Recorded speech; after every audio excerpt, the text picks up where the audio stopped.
सर्व स्पर्धकांना माझा नमस्कार. आता भाग 2. पहिल्या भागात आपण 4 प्रकार पाहिला का पहिला भाग. आता भाग 2. भाग 2 मध्ये आपण किती बघणार? 1 2 3 4. पहिला आहे समांतर पॅरलल पॅटर्न, दुसरं जाळीदार जाळी सदृश्य ट्रेलिस, तिसरं आयताकृती रेक्टँग्युलर आणि चौथा आहे हेरिंग बोन. लक्षात आलंय? ठीक आहे. आपण कंपॅरेटिव्हली पाहूया. पहिल्यांदा डायग्राम. काय पाहू? डायग्राम. बघा कशी दिसेल डायग्राम समांतरची. क्लिअर? लक्षात आलंय? समांतरला पुन्हा खाली बघितलं तर आपल्याला असं रूप दिसते, जाळीदार जाळी सदृश्य ट्रेलिस. लक्षात आलं कसं दिसतंय? हा, फक्त समजून घ्या. आता मग आपण एक्सप्लेनेशन करू. त्यानंतर रेक्टँग्युलर आयताकृती, डिस्टन्स आणि मग इथे हेरिंग बोन. बघा है ना? आलं लक्षात? आलंय? ओके, ठीक आहे. बघा याला हेरिंग बोनला काय म्हणतो? V shape. याला रिप पॅटर्न सुद्धा म्हणतो, याला झिगझॅग पॅटर्न सुद्धा म्हणतो. हे लक्षात ठेवा. हेरिंग बोनला दुसरं नाव लक्षात ठेवा. पर्णिकेला पहिल्या भागात पर्णिका, कन्फ्यूज नाही व्हायचं. आलं का नाही लक्षात? हा, क्लिअर. चला बाबा, आता आपण कंपॅरेटिव्हली चारी यांना पाहूया. चारी यांना कंपॅरेटिव्हली. आता चारी याच्यामध्ये पहिलं पॅरलल, प्ररूप, समांतर. नद्या एकमेकांस समांतर प्रवाहित. Rivers flow parallel to each other. River flow parallel to each other. का? वाय? खूप महत्वाचं आहे. आपण बघितलं डेन्सिटी कोणत्या प्रदेशात आणि बाकीचे त्या विशिष्ट प्रदेशाच्या अनुषंगाने, है ना? इथे विशिष्ट प्रदेशाच्या अनुषंगाने. कसा प्रदेश? समान उतार व उतरण खडक क्षेत्र, uniformly sloping and dipping rock bed. म्हणजेच काय तर असा उतार असेल, एक समान उतार असेल. सर्वसाधारणतः पॅरलल ज्या रिव्हर्स फ्लो करतात त्या मधील वॉटर डिवाइड हा जो आहे हा बराच दूर राहू शकतो. एक किंवा जर वॉटर डिवाइड जवळही असेल पण या रिव्हर्सचे जे अंतर आहे, पूर्ण एकूण अंतर त्याच्या ओरिजिन पासून तर त्याच्या बेस लेवल पर्यंत, ते अंतर कमी असतं. उदाहरण जसं आपल्या कोकणातल्या नद्या, फार कमी अंतर आहे, 100-150 किलोमीटरचा, काहीच नाही, पिटुकलं. आणि त्याच्यामुळे त्या एक समांतर आपल्याला वाहताना दिसतात. कारण की त्यांना असं मेंढर घ्यायला काही स्पेसच नाही. तीव्र उतार आहे, अंतर कमी आहे. तीव्र उतार आहे, अंतर कमी आहे. बरोबर आहे? राईट. म्हणजे समान उतार आणि उतरण खडक क्षेत्र. बघा त्याच्यामुळे इथे दिलेलं आहे उतार स्थलाकृती, कुस्टस टोपोग्राफी म्हणजे हिली एरिया. नवनिर्मित किनारी मैदानामध्ये सुद्धा, लक्षात घ्या, नवनिर्मित किनारी मैदानामध्ये न्यूली क्रिएटेड कोस्टल प्लेन्स मध्ये सुद्धा आपल्याला इथे दिसून येतात पॅरलल पॅटर्न्स. क्लिअर? लक्षात आला? आकृती अशी किंवा अशी राहील. आता ह्या पॅरलल पॅटर्न्स मध्ये जेव्हा उपनद्या मुख्य नद्यांस, समांतर वाहणाऱ्या मुख्य नद्यांस जेव्हा मिळतात तेव्हा आपल्याला ट्रेलिस पॅटर्न होताना दिसतो. बघा, उपनद्या मुख्य नदीस मिळतात. पहिलं मिळतात कशा? ते खूप महत्वाचं आहे. काटकोनात, ॲक्यूट अँगल नाही. याच्या पूर्वीचे आपण 4ही प्रकार पाहिले, 4ही प्ररूप पाहिले. त्यामध्ये काय पाहिलं? ॲक्यूट अँगल सहसा. अव्यवस्थित मध्ये तर काहीच नव्हतं, जाऊ द्या. ठीक आहे. आता इथे काय दिसतंय? काटकोनात. इन जनरल रिव्हर्स कशा वाहतात बघा, अशी वाहत आहे आणि अशा जुळत आहे.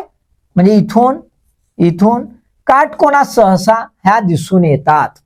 क्लिअर? राईट. कुठे होतात? तर उतार असेलच. पण कसा आता इथे दिलेला आहे? साधी वळी क्षेत्र, simple fold area where the slope is very uniform. Very uniform. Simple fold आहे. समांतर ऊर्ध्वभंग पर्वतरांगा, त्यानंतर समांतर अभिनती दऱ्या राहतील. पॅरलल अँटीक्लिनर रिजेस, पॅरलल चालले असे पर्वतरांगा, पॅरलल अँटीक्लिनर रिजेस, हे अशा पर्वतरांगा. आणि याच्या मधात है ना काय आहे, सिंक्लिनल म्हणजे दरी. इथे अशी दरी, इथे असे पर्वत, पुन्हा इथे दरी, इथे पर्वत, चाललं असं. बरोबर. आता या दऱ्यांतून वरून इथे खाली काय होतात, उपनद्या येऊन मिळतात ना. हे अशी दरी, इथे उपनद्या आल्या, उपनद्या आणि मेन रिव्हर अशा मिळाल. आता इथे काय होत आहे की वली क्षेत्र कसं आहे, साधा आहे, सरळ आहे, ओपन आहे ना, सिंपल आहे. सिंपल फोल्ड, ओपन फोल्ड आहे. ओपन फोल्ड असल्यामुळे आपल्याला त्या सहसा काटकोनात मिळताना दिसतात. म्हणजेच काय, तर ह्या पण कुस्टास टोपोग्राफीमध्ये मिळतील. क्लिअर. आता ज्या ट्रेलिस पॅटर्न आहे याच्यामध्ये नद्या, ज्या उपनद्या आहेत ते जवळजवळ आहेत, त्यांचा वॉटर डिवाइड कमी आहे, खूप जवळजवळ. दुरून जर बघितलं तर अशा दाट दिसतात. ह्या दाट न दिसतात, जेव्हा स्पेसियस दिसतात, थोड्याशा मोकळ्या दिसतात, तेव्हा आपण त्याला काय म्हणतो, रेक्टँग्युलर पॅटर्न, आयताकृती प्रारूप. क्लिअर. याच्यातही बघा उपनद्या काटकोनात मिळतात. बरोबर आहे. पण इथे लक्षात घ्या, इथे साधीवली क्षेत्र म्हटलं आहे.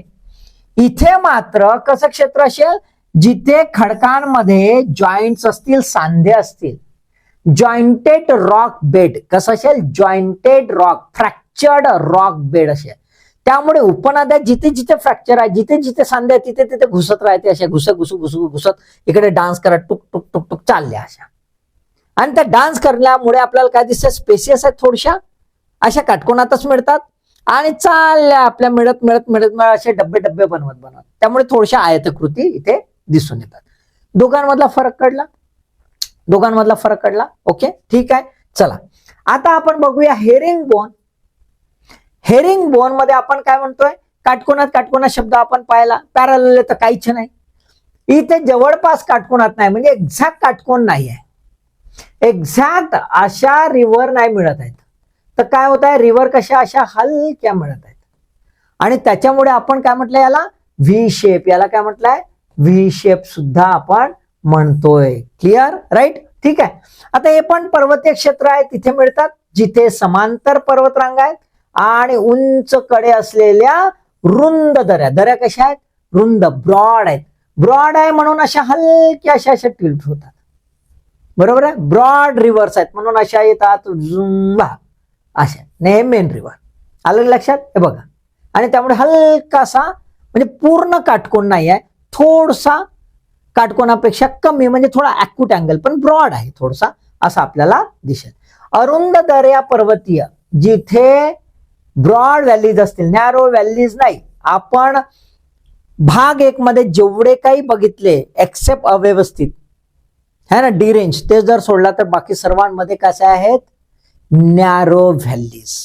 इथे आपण काय शब्द वापरतोय, ब्रॉड व्हॅलीज.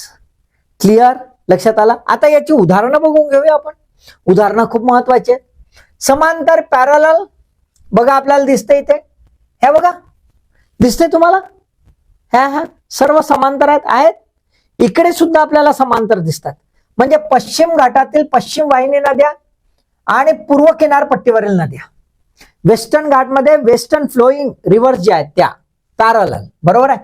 ट्रेलिस मध्ये बघा, सिंगभूम जे आहे प्रदेश झारखंडचा, तो हा मॅप तो सिंगभूमचा म्हणजे झारखंडचा आहे. किंवा सीन नदी खोरे फ्रान्सची आहे, तिथे आपल्याला दिसेल. इथे बघा ट्रेलिस पॅटर्न तुम्हाला दिसत आहे. प्रत्येकाला बघा जवळ जवळ जवळ जवळ उपनद्या खूप साऱ्या आहे ना, प्रत्येकाला दिसतंय. क्लिअर. यानंतर इथे रेक्टँग्युलर पहा, आयताकृती. उदाहरणार्थ कोलोराडो रिव्हर USA ची किंवा विंध्य पर्वतातील नद्या. आपण बघा हा कोलोराडो रिव्हर बघूया. USA चा हा जो भाग आहे, इथे कोलोराडो रिव्हर आहे. तर तिथे बघा तुम्हाला दिसत असेल, आहे स्पेसियस आहे, स्पेस आहे, दोघांमध्ये डिस्टन्स आहे.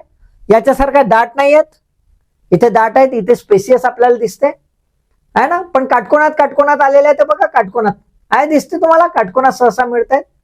Clear, right. त्यानंतर हेरिंग बोन आहे ना, ऊर्ध्व झेलम नदी म्हणजे काश्मीर खोरे आणि पूर्व पश्चिम हिमालय खोरे याच्यामध्ये आपल्याला ह्या नद्या दिसून येतात. तिथे बघा हेरिंगबोन तुम्हाला बिलकुल पॅटर्न दिसेल. झेलम रिव्हर ही बघा, इथून इथून इथून इथून ही दिसते झेलम रिव्हर. आता बघा इथे आहे असा हेरिंगबोन पॅटर्न आहे, अशा थोडशा व्हीशेप दोन्हीकडून बघा व्हीशेप दिसून येत आहे. क्लिअर? ओके, समजलं? चारही डायग्राम लक्षात आल्या, एक्झाम्पल्स लक्षात आले. एक्झाम्पल थोडे पाठ करायचे, डायग्राम पाठ करायच्या, कॅरेक्टरिस्टिक्स पाठ करायचे. अभ्यास करता, त्यामुळे अभ्यासासाठी ऑल द बेस्ट.